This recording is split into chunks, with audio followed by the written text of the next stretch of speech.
lead or move the country or move the state forward. They're asking who they pay, who they give us the money. That's what the economy has become. So in this situation, I still think that the presidential spokesperson is working according to belly politics. Because peradventure, he's not speaking in accordance, then he's going to lose his job. So, you know now, when it's done, at the end of the day, he has to come back and say, you did so well. That's the envelope for you. But you see, let us understand that life is turn by turn. It may be your turn today to stand with the president on one aspect. It could be another person's turn tomorrow morning. It could be your turn this day. Now you are on this side of, yes, the divide, and then next time it could be for another person to stay on this side of the divide. That is why right now, the moment you bring up any serious topic to discuss, it is tied or keyed into either ethnicity or religion. Oh, where is it coming from? Who is that person? Where does he worship? You know, and all. They begin to divide the common ideology that should have moved the country forward is now clung into either ethnicity or to religion. For me, the statement is very clear. The economy is in fact, there is no economy as far as Nigeria is concerned. And then it's because there is no system. If there's a system, you know that you can't default to a certain level. Once you leave a certain level and begin to behave like an animal, the law will hold up on you. So it's important that first of all, the presidency or the government begin to look back and to begin to build back systems. Once systems are built back, things will function without anybody harassing anybody in this nation. There is equal right, for God's sake. Everyone is supposed to, yes, there's equal right. You don't have the right to bully or, cause any bodily harm to anybody. I don't care your position. Because you're a governor or because I don't care your position. So that person you are beating up, tomorrow could be the president or it could be the governor as well. And what if it comes back to you? So first of all, the government, the country Nigeria, the nation Nigeria rather, should please go back to our systems. What is really happening? A country without a system will never succeed. So if we have systems put in place, then things will work according to plans. I think that's my take on this particular aspect. All right, thank you. Now, the Independent National Electoral Commission reacts to the allegations made by the governorship candidate of the Social Democratic Party, SDP, in the just concluded November 11 election, Yakubu Murtala, who alleged that INEC manipulated data to favor the ruling All Progressive Congress with overvoting claims in polling units across 4 local government areas in the state. The electoral umpire, National Commissioner and Member Information and Voter Education Committee of INEC, Mohammed Kudu Haruna, in a statement on Tuesday, said INEC's attention was drawn to some media reports alleging that the commission tampered with the accredited figures of voters in the Kogi governorship election results uploaded on INEC result portal, viewing portal.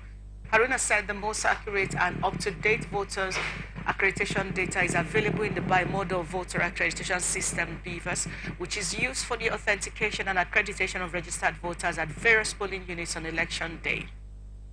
According to him, the content of the BVAS is automatically retains the accreditation data of all voters. However, when its application is active or in use, depending on the strength of its connection to the internet, the BVAS automatically exports the accreditation data to the accreditation back-end system, ABS. This exportation of data does not happen when the device's application is inactive or when the internet connectivity is poor. So the same experience applies to a situation where more than one BVAS gadget is used at the polling unit with more than 1,250 registered voters. This could be compared to a situation when poor network services delay the delivery of an SMS sent from one individual to another through a mobile phone. At the close of poll, presiding officers are expected to press the data exportation button on the BVAS to ensure that all the accreditation data are exported to the ABS. This process, referred to as synchronization and which is ongoing, could lead to changes in the accreditation figures as more data flow into the updates update the existing figures. This is the basis for the caveat provided on the IRF portal regarding the accreditation figures. The accreditation data, he said, cannot be changed on the beavers after the close of poll.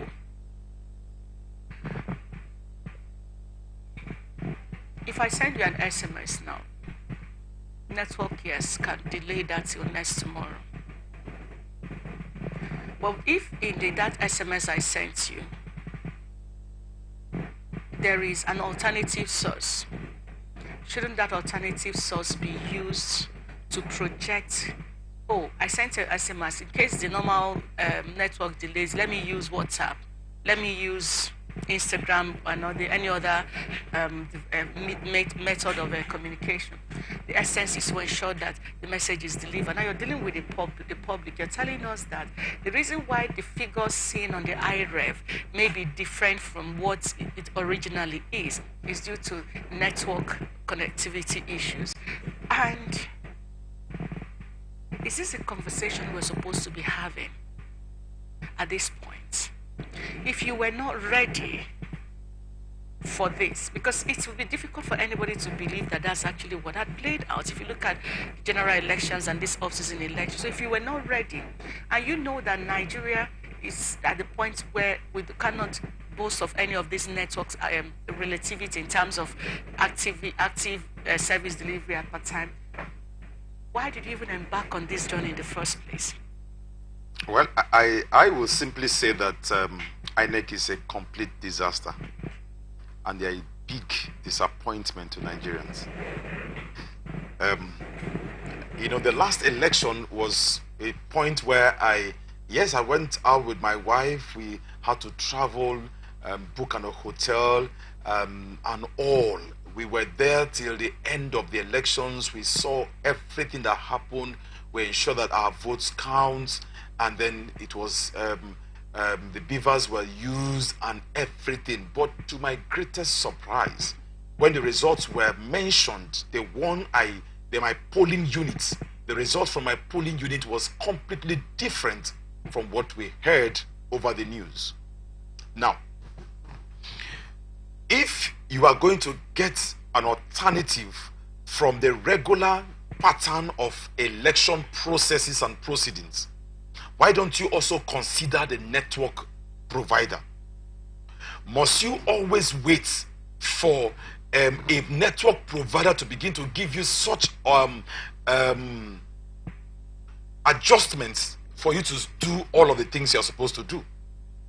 You went to maybe China or somewhere to get these beavers machines, and then you should have also applied for a network that would be suitable to handle this. Now, look at it again from a different perspective. You understand that there are some communities in Nigeria that doesn't have network. Whether you like it or not, there are some communities you can't have a proper, maybe an MTN or an Airtel or a 9 mobile network functional there. Now, you on your own have not gone out to those communities to go and test run, and then you carry beavers, you carry those machines and all your whatever, and you get to that community and you expect the network to work on that particular day. It's not going to work. So first of all, you should have taken into consideration those communities and villages that had no network. Now, this is what we are still talking about, coming back to the government. Are you going to take people, you want people to vote, and you've not made adequate arrangement for those persons to get into the election process? You are by yourself. You already understand that in the process of this will happen, and you already make provisions for that, because I know very sure that those communities that the beavers were not working already has results. So what are we saying? It is very clear that anyone can come out at this point to claim this is what exactly INEC is doing. And guess what? Even if it is INEC is given another 1 month to conduct just election for these 3 states, the result will still be the same. Understand again that these machines are manipulated, or they are managed by human beings. And whether you like it or not, the same system is still playing down to the different polling units. Now, recall that before now, the previous elections, a time came when some of these guys, ad hoc INEC staffs, were killed because they failed or refused to compromise when they came with those dollars to, yes, to give to them. So we saw all of this on social media because the mainstream could not carry some of those news. Now, this, in the fear of some of these situations, these machines were tampered with. And it's obvious. It's obvious. If I have a text message saying 11,000, for example, whether there is network failure or not, any day, any time that message delivers, there will be no alteration. It will still land, but a different date, perhaps, maybe earlier or further, but the content of the text message will not be altered. It will still appear 11,000. So why are we saying that it was because of network situation that the figures were changed or the figures are different? Did we actually use the beaver machines? That's the first question. At some point, because I know that something happened in my area, that at some point, the machine refused to work. There was no power to charge. And then people begin to go into their communities, begin to go into their homes to get generating sets to help power those beaver machines. So are we saying that such things happen in the process, and then whilst they were trying to power the beaver's machine, they were not doing manual election or manual voting? These are some questions we need to look into, because I am so sure that there are some communities in Kogi State that up till this moment does not have power or does not have proper network system to be able to capture these things and send them as they should. So, for me, coming back again to the first statement I made, that INEC, I think, is a very big disaster. And for me, we should be able to get prepared. We are not that sophisticated. We're not completely sophisticated as Nigerians as I speak right now, because there's still some communities that you can't get to if you have to drive to those communities. You have to still go through either by caning, local ferry boats to get to those communities. And then there are still some communities that doesn't have power or network available in those areas. So we should look at those conditions and put them into consideration before we are bringing such devices to help us conduct election. That's it. Okay, now, when we talk about the conduct of election in Nigeria and the aftermath, now Ajaka is saying this is what has happened. Dino in that same state is saying, I have evidence of 17 LGAs where this did not happen, this did not happen. And now you come to Imo State, everyone is questioning that arrangement. Go to Bayelsa State, everyone is attacking that same result. So what is going on? People are looking at the politicians. Some people are saying, you people should relax. Not every time you be protesting, you must not win and all of that. But if there are evidence that something went wrong, shouldn't people be given the opportunity to... I mean, look at what INEC is explaining about the beavers. Now, in that same Kogi, for instance, like I told you, on Saturday, the first announcement that came in before they announced the results is that there were 59 polling units where these people were called to resolve pre-filled result sheets. What is the evidence that there were not more? Have you even considered the evidence that Dino maybe said he has? But you have declared a winner. Yeah. With all of this right now, should we actually go into any election with this body called INEC as it is? Is it safe? I still stand my grounds to say no. Okay.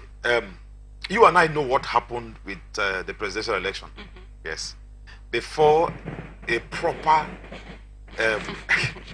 counting took place, the winner has already been emerged. The same thing happened in one of the states, I can't remember right now, is it Adamawa State also, when a woman was declared a winner. Yeah. I've forgotten her name. Yeah, Binani. Binani, yes. Yeah, and then after, is it 2 or 3 weeks later, she was taken out. Because, see, I want to believe, like my friend will tell me that we went to school, all right, and we are tutored by these professors. And now these same professors are the ones, tutored us by these professors to live by integrity. All right. Now, these same professors are the ones masterminding fraud in our economy, in our country. They are the ones that they will eventually give these results to announce. Professor this from so university, professor that from so university. And something happened in Imo State, in Abia State, when the same professor was given same amount of money, and she said, no, I won't do this. This is wrong. And thank God today, her result, her resolve had brought the proper person into office. I want to believe that I think the country needs to begin to learn to understand that the political class is not different from the general public. See, these persons were people that were in the towns and villages that were selected or appointed or by godfatherism, pushed into different offices. And let me say it again, it's all amount of strength and vigor that they see the tenure, their time will pass. Whether they like it or not, they will not remain in those offices forever. Their times will pass. And someday the table will turn. Like, if I had to go back to what you talk about, Sowore, I think it's time for Nigerians, and I think the time has come for Nigerians to actually wake up. And let me tell you something. If you are a political class listening to me right now, understand that someday, because you are the only one that has power in your house, the whole community will run after you. Because you are the only one that is driving the dark car, the jeep and all. How many persons will your aides be able to kill? A time will come when the people will rise against you and to tell you this is their money. In fact, the money you are enjoying right now is the taxpayers' money. People that have no food to eat but are still paying their tax and are getting nothing from the tax they are paying. So understand that revolution is not until people begin to carry guns and begin to assemble in a particular square, village square, somewhere to protest. No, it is going to come from like a revolution. It's going to come from the people very close to you. And by the time you open your eyes the next morning, you are discovering that more than 20, 30, 40, 50 persons have been taken away. Political class have been taken away. And that is how the revolution will start. So it is important that we begin to sense the body language. Now, Vivian, do you understand that most of this political class does not have their family members in Nigeria? I will say it again very loud. Most of them, their wives, their children, their sons and daughters are outside the country. They've been able to acquire the monies from here and go and get properties outside the country, in the UK, in the US, and the Asian countries and all. And then they float their families into those areas and then they are living well. So this place becomes their cash cow. This place becomes their milking ground. So they don't care about the common man, what the common man is going through. So it is important that the political class begin to understand that, see, it is getting to a point where everyone will wake up someday and say enough is enough. All right. Like I said about the goat analogy, who knows who is going to be in front of the goats with the horns at that point. We'll take a break, but we'll come back. We'll get on with more issues on the show today. Do remember that you can always watch us live from anywhere. If you need to run, it's not a problem. You are free to watch us anywhere, anytime, anywhere in the world. So our live portal where you can watch us live is AtlanticTelevisionNetwork.tv. That's our website. You can also watch us live from our app, ATN Live. And then you can also watch us live on Facebook and YouTube, Atlantic Television Network. Stay with us. We'll come back after this break.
Hi, welcome back to ATM Blowout, everyone. What we do is blow out on all the issues, if you know what I mean. Now, election observation partners in the November 11 governorship election in Bayelsa State commenced the Independent National Electoral Commission for what it referred to as professional disposition in the conduct of the Saturday election. The group's leadership in a statement said, "We, the undersigned election observer groups, having diligently monitored the conduct of the November Bayelsa State governorship election, hereby release this statement to commend the Independent National Electoral Commission for their commendable efforts in ensuring a transparent and credible electoral process. The election was marked, according to the group, by a high level of professionalism, dedication, and adherence to electoral guidelines by the INEC officials. And we applaud their commitment to upholding the principles of democracy. The smooth conduct of the election is a testament to the strides made in improving the electoral process in Nigeria. We would also like to extend our congratulations to Governor Doyediri on his victory in the governorship election. We believe that his success is a reflection of the will of the people of Bayelsa State as expressed through their votes. However, it is with deep concern that we note a certain incident of violence, particularly in Brass local government area during the election. We condemn these acts unequivocally as they can undermine the democratic process and endanger the lives of citizens. In light of this, we call for a thorough investigation and prosecution of all the individuals involved in electoral violence, irrespective of their political affiliations. Furthermore, we express our dismay over the alleged involvement of the deputy governorship candidate of the All Progressive Congress, Mr. Joshua McIver, in instigating violence in Brass local government area. If these allegations are substantiated, we call for the immediate prosecution of Mr. McIver in accordance with the law. He says such actions should not go unpunished as they set a dangerous precedent and erode public trust in the electoral process. I want to understand something, if you can help me and everyone that may be as confused as I am right now. On one breath, you said the election was peaceful, successful, delivered with professionalism by INEC. Yet, you are also saying that there were violence. When the election is going on and there is violence, what happens at that point? But again, I'd like to just help us understand the part of the first part where they are commending INEC for all of that. Is it just for Bayelsa election? Where we didn't hear about the pre-filled result sheets? Or what exactly is this commendation about? Maybe there's something they miss that I don't see or a lot of us don't see. They are independent in their opinion, meaning that they... from their own perspective, all right, that's their own report. That it may not be holistic, may not be coming from everybody, all right. Perhaps this is the aspect where they are able to cover, because yes, per time they could be at a particular polling unit per time, or a state, or a local government per time, all right. So I think this is their own perspective of their independent observation of what happened in Bayelsa State. So, they are entitled to the opinion. However, a different group could also come up and say, this is what we observed, this is what happened, this is what we are asking the INEC or whoever to begin to work on as a way of improving in their preparations for other elections in due course. So, I think that this is just their personal and independent observation, and their report from the observations, and so different persons, different groups could also have different opinions on what actually happened November 11th. Okay, now the second part of this conversation has to do with McIver, Joshua McIver, Silva as a deputy governor. Yeah. Here is the thing. I don't know how we have become this brazen when it comes to crimes. I don't know where the audacity comes from. Is it from the failure of the judiciary to prosecute adequately those who are caught or culpable of some of these acts in the past? Is it the failure of the ruling class irrespective of the party, to ensure that people who find themselves in such positions are adequately, dealt with, whether under the cover of a political party or what have you. How do you explain the fact that one of the MacIver's special assistants on media and publicity was caught? I don't know if you saw the video. I don't know if it's the military or the opposition that caught him with arms and ammunition, where he went to carry out God knows what, because he said that they use the arms for stuff like that. That was invited, was stripped naked, which of course the National Orientation Agency, the state director, have condemned as well.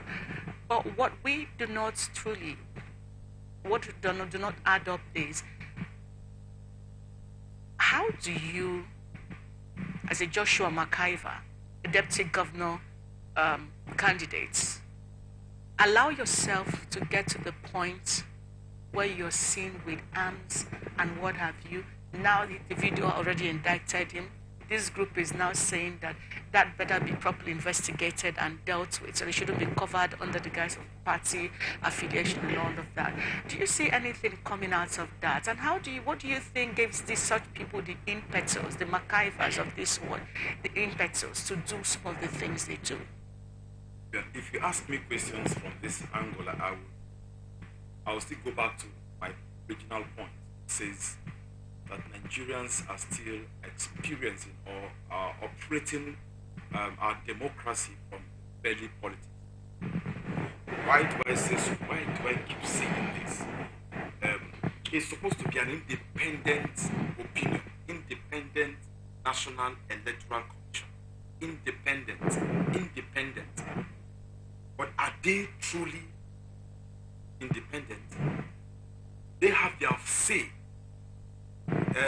Will they operate without the support of these people? No. See, in a Senate line, there are situations where they are completely on their own. Votes were meant to them. Monies were given to them to handle things. And again is that, see, where we are getting it wrong, I believe very strongly that the persons in office should have left the office. Leave the office and then contest your election. You can't be in the same office appointing these same persons to come into the state and then they are not influenced. It's not possible. So it's unfortunate, quite unfortunate, that he was seen with those arms and ammunition. But the idea before now was to use them for election purposes. But it's so quite unfortunate. Yes, because perhaps maybe it was not properly covered.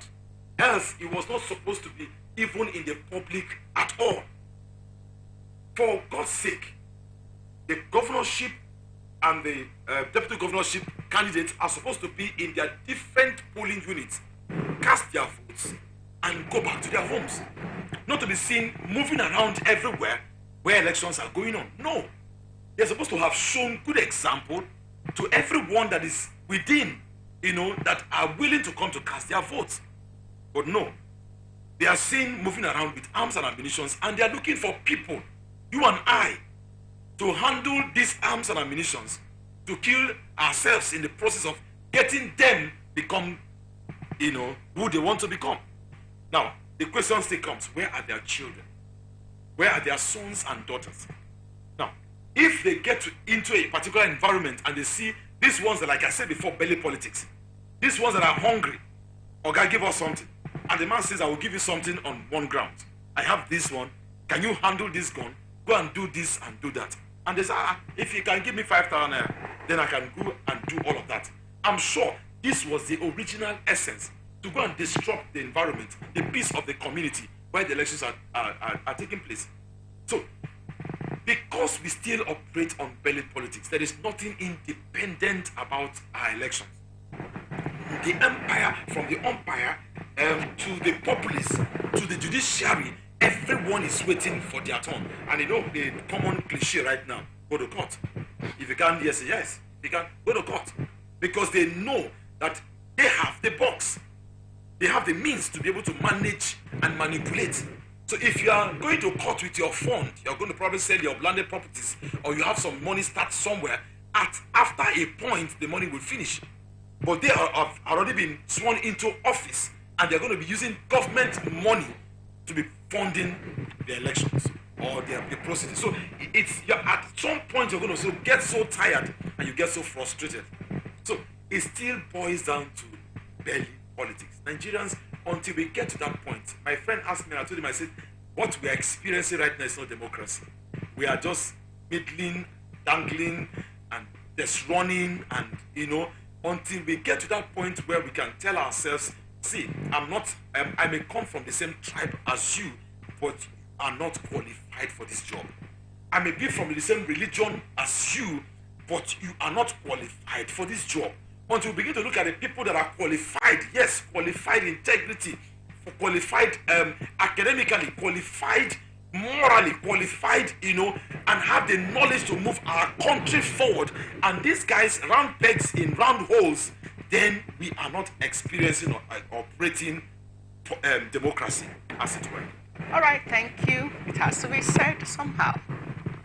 Now, United Kingdom International Development and King Park Development Initiative is demanding the report of the post-election in Imo, Kogi, and Bayelsa State cycle of cycle governorship elections, which focuses on election results, management of vote inducement, conduct of party agents, security, participation, the occurrence of murder and political violence. King Park Development Initiative team leader Bukola Idowu said INEC officials were seen at the election polls with pre-filled election results sheets in Kogi State before the election started, and was reported by civil society, which INEC promised to investigate.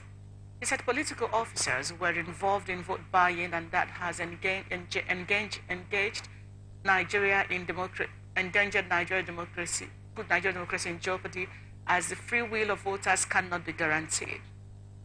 Idowu further said the efforts of party agents conducted with INEC accredited tags, which he said was better than previous elections, while Professor Remi Sonaye and Mrs. Ene Ede gave reports on security participation, the occurrence of murder and political violence. Here is the report. Management. KDI observed that INEC official came to polling units in Kogi State, precisely in Ogorimagongo local government, with pre-filled result sheet before election even started, which was duly escalated by civil society organization. INEC later released a statement that it was going to investigate this irregularity. However, while we await the outcome of the promised INEC investigation, we condemn in its entirety this act of sabotage, as it brought a dent on the integrity of the election. It is our hope that the investigation will be thoroughly conducted and the persons within and outside INEC identified to be responsible will be held accountable and prosecuted to serve as deterrent for future elections. In like manner, we urge INEC to investigate, and I say again, we urge INEC to investigate allegations of the same handwriting filling out from ECA 8A that were uploaded on IREV in some wards in Imo, where election was said not to have been conducted. Voter inducement. We condemn vote buying in all its form. The political class has continually devised new innovation to vote buying since it gained prominence in Nigeria. However, the Saturday governorship election in Bayelsa, Imo, and Kogi witnessed flagrant impunity in vote trading. Voters openly traded their vote with political party agents for material things and money ranging from 1,000 to 40,000. The secrecy of the ballot was blatantly ignored as party agents clogged the voting area and openly canvassed for votes in exchange for money. The voter openly showed their thumb-printed ballot paper to guarantee payment in some of the polling units where we observed vote buying. This act puts Nigeria budding democracy in jeopardy, as the free will of voters cannot be guaranteed because of inducement. KDI commends the arrest of some of the vote traders. However, this should not stop at mere arrest. There must be a well-publicized prosecution and conviction, if possible, so that it could serve as deterrent to would-be conduct of party agents. KDI noted the presence of party agents with INEC accredited tags in 95% of the polling units observed. This is commendable and an improvement from past elections, where it was difficult to identify party agents at the polling unit. However, there were reports of several party agents interfering in the process of some of the polling units observed. They were either seen intimidating and harassing ad hoc officials or voters they have known or seen not to be supporting their party in some polling units. In some cases, these polling agents were also seen disrupting the voting process and aided the snatching of ballot boxes in some locations. Conduct of security agents. The presence of security agents in the 3 states must be commended, as securing the election environment must be guaranteed for the maximum participation of citizens. Security agents well guarded the streets of the 3 states. Our observer groups encountered several checkpoints with the security agents ensuring that the electorate and observers were well identified before allowing them to pass through. Imo Kogi from January 1, 2023 to Thursday, November 9, 2023. These incidents range from murder, political clashes, political party clashes, destruction of campaign and private properties, shootings, and kidnappings. Kogi had recorded 53 incidents pertaining to elections, and we had monitored 35 of such incidents in the state of Imo, while Bayelsa had 22 verified incidents of election violence.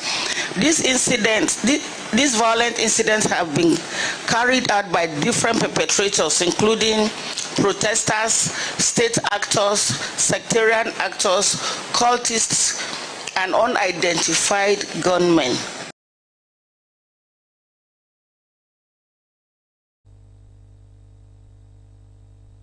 Those demands as quickly as possible, because we know that this is how usually pans out. I remember the uproar caused by the EU reports after the elections, when the European Union brought in their report, and it was beginning to look like attack on the ruling party. The subject or substance in that report was basically jettisoned on the altar of antagonism against the international observers. Now, here is this other group saying, give us exact reports on what actually transpired in the off-season election, particularly in Bayelsa State, where there is tangible evidence such as what we learned.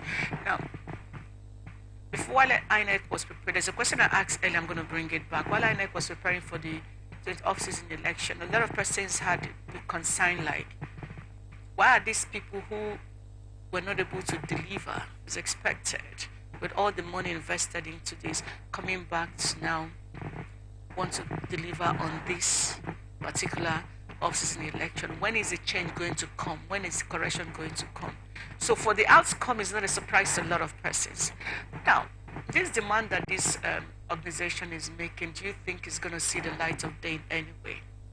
And should INEC continue to be allowed to organize elections? You know, it still boils down to the same, because, like I said before, they are not independent. The system is not really functional. You know, if you say something is dependent, then it should really be independent. The first place, the appointment, you know, the chairman and the board members are appointed by the ruling party. If you have to, there's a system to it, and immediately after that person is out, the next person, second, you know, takes over that particular position. All right. So the person probably must have sat down and studied, and in the number of years he has worked in that ministry or establishment, understudy what the mistakes and wants to correct them in future. But no, it is appointed. It is, yes, it's an appointment. So the person that appoints that chairman will eventually make sure that the person is getting a loyalist to sit in that office. So, if you ask me, I would say first of all, let's do a reform. Let's really look at these bodies and see and get me right. I've spoken to a friend and I told them, you see, politics is a game of interest. You don't also expect a politician to want to get into office, had gone to loan money from everywhere, and don't expect him to recover back his money. No, because it's a game of interest. Doesn't care what happens until he makes his money back.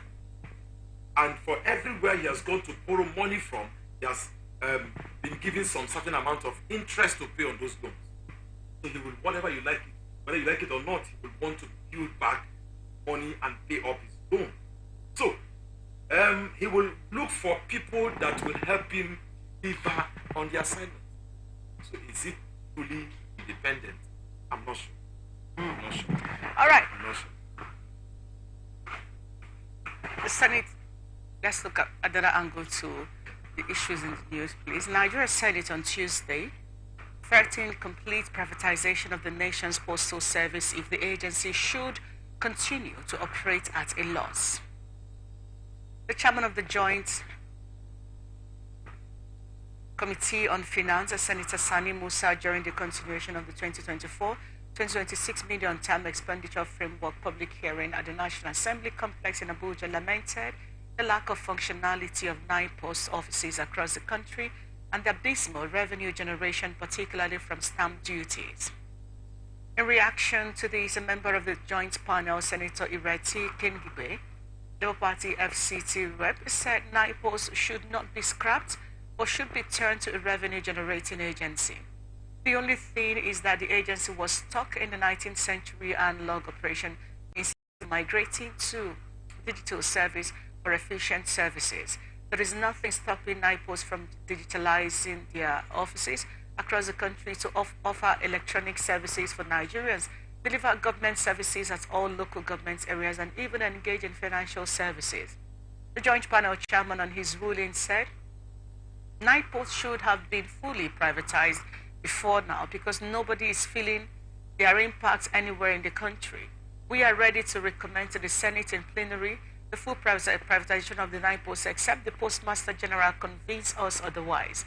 The CEO of NIPOs should forward to the Secretariat of our committee details of her business model on how the agency would be generating adequate revenues for the country through creative ideas. Failure to do this will leave the Senate with no other option than to recommend the full privatization of NIPOs. There is a sort of privatization with NIPOs already. The concern is that a lot of us are not even aware that there's still anything like NIPOs. But beyond the threats being made by the Senate now, the committee, joint committee, the suggestion made by Ireti Kengibe, Labour Party FCT rep, she basically said, listen, why we're even having this conversation is because these people are not operating at par with today's reality. She was attacked by several other members of the panel, but the angle is the fact that the chairman did not even consider that conversation. She would have privatized a whole lot. What is the country, Nigeria, making out of it, from telecommunication to electricity and several other sectors? We're still struggling with it because the system doesn't even permit proper privatization where they can independently be verified to ensure they are delivering. It is still their cronies that get this thing.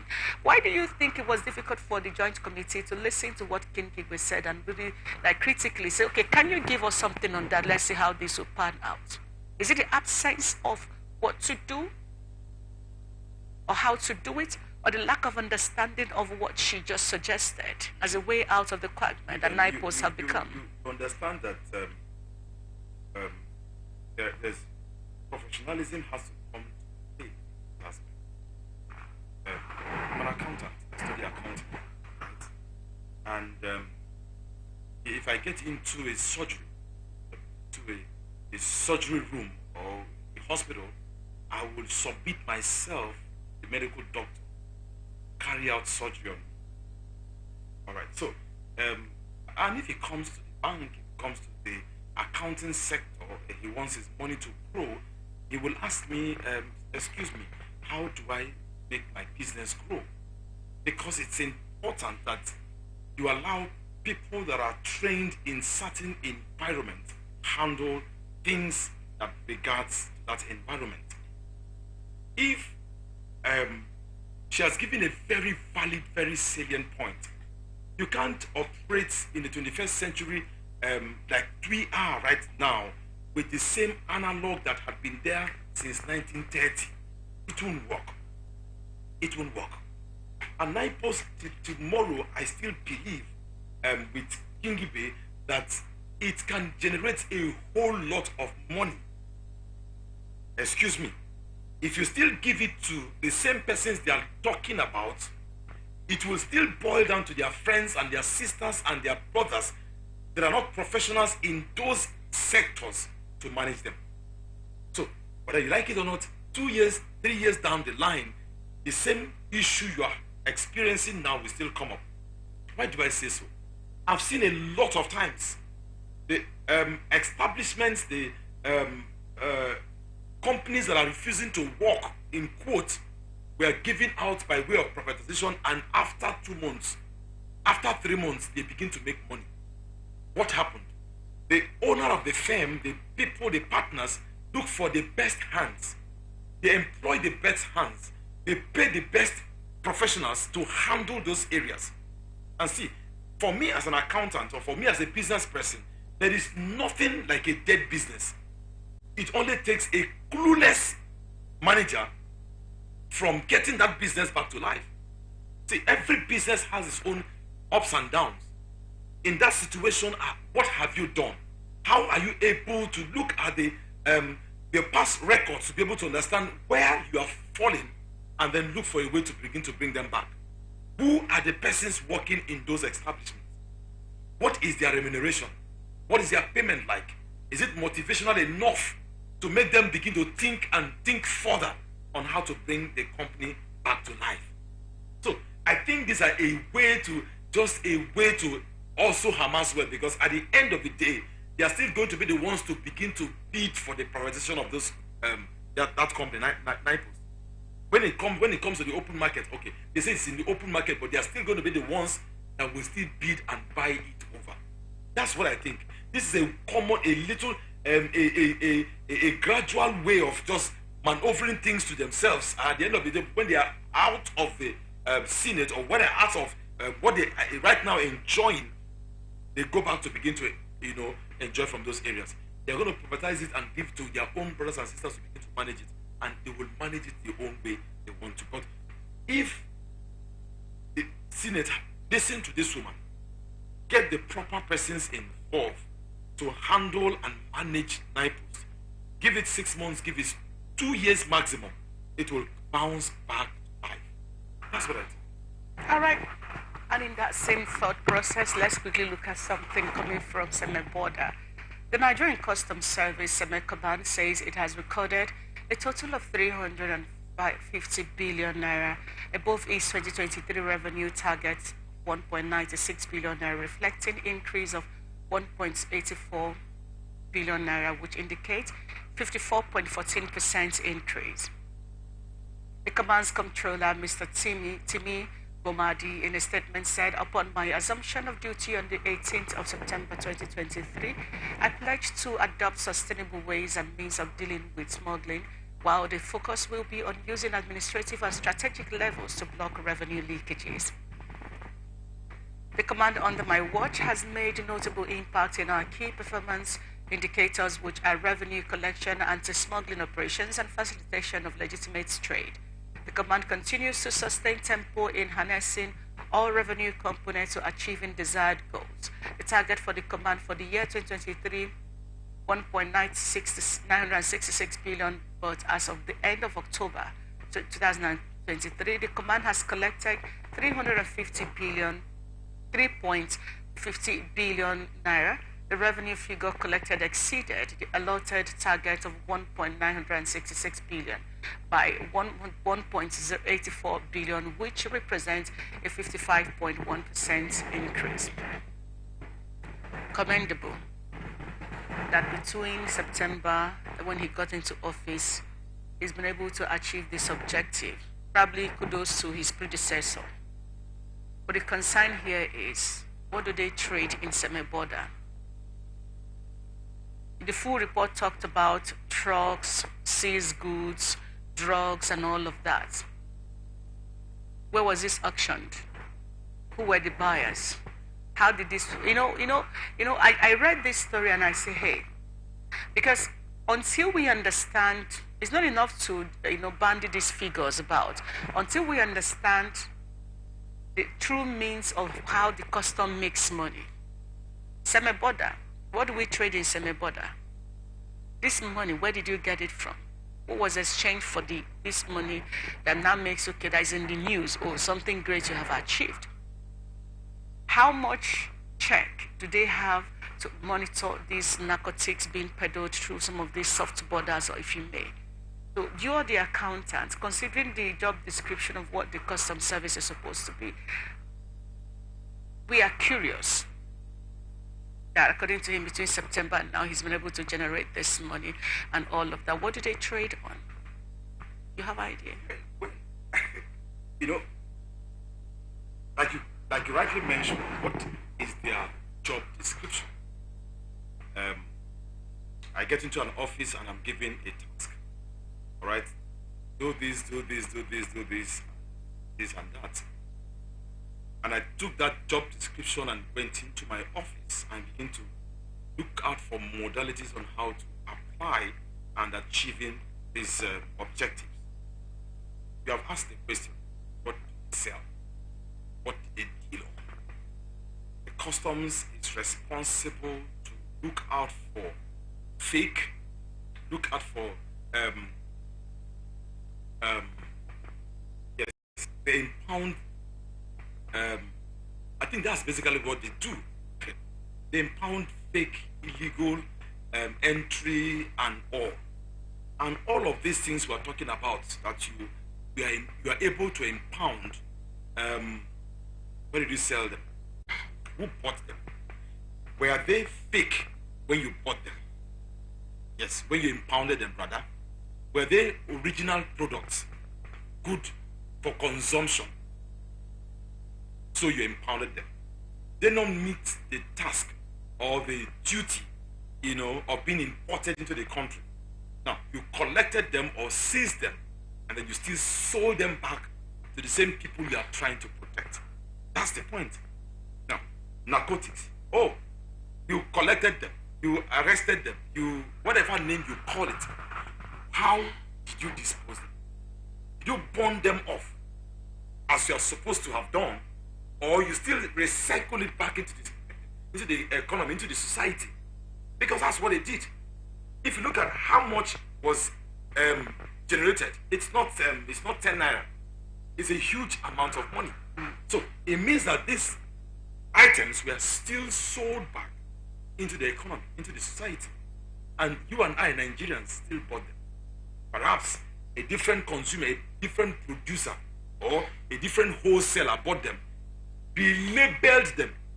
That's it. Relabeled them, took off the expiration date, all right, and relabeled them, and then brought it back into the market. That is exactly how or what happened to these things. So coming to shout and say, yes, you've achieved this and that, it's okay on your own part, because perhaps you have met your expected target. But sir, are you helping the Nigerian? All right. Are you helping us? I think we just leave that big question and hope that to whom it may concern gets the right answer. Just want to say great thank you for making it to the show this morning against your busy schedule and ensuring that we'll have a blowout moments. Thank you, Pastor Tammy.